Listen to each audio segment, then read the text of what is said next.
Sophie, welcome back to my channel. This is the third video of the mini-series on subsidies. We're going to look at consumer and producer benefits. The context of this is that, as you can see in the picture here, a subsidy really benefits consumers because it means that they can pay a lower price. And that means the amount of money that the firm had initially received, a lot of that money will end up being passed on to consumers because of the lower prices. As a result, both the producers are going to benefit from the subsidy, but maybe not as much as initially they thought, and the consumers are going to benefit because the prices have been decreased. Here I have an equation to help you work out the consumer benefit. Be sure to write this down. It's a decrease in the price times the quantity purchased.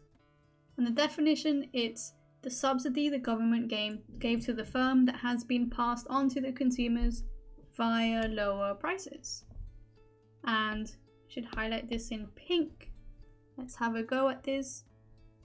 So out of all this white area in subsidy given to the firms for all these Q2 units had to reduce their prices by P1, P2, so this much money of the subsidy ended up being passed on to the consumer.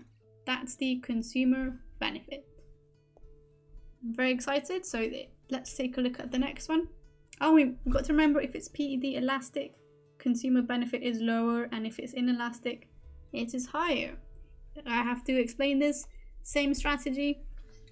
For all the Q2 units that were sold, we look at the decrease in the price, and that's the consumer benefit for the inelastic case. For the elastic case, for all the units that were sold, price decreased by this much.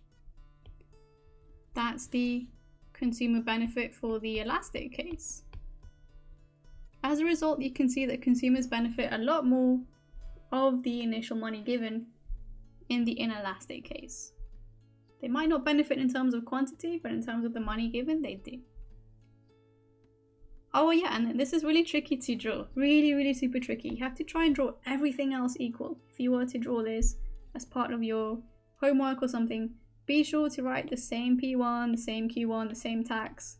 It's much more difficult than it looks. But this will mean that you're actually comparing everything else constant aside from that subsidy. Aside from the elasticity. To work out the producer benefits, we need to look at the remaining subsidy that, after passing it on to consumers, what's been left.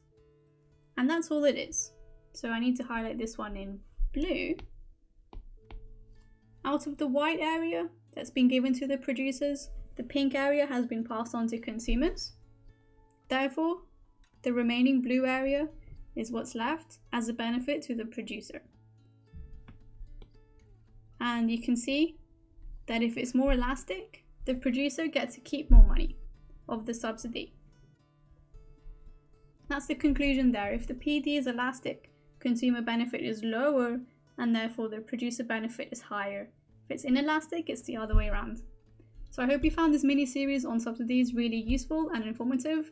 Let me know if there are any other videos or any comments that I can help you with. Other than that, thank you very much. Bye!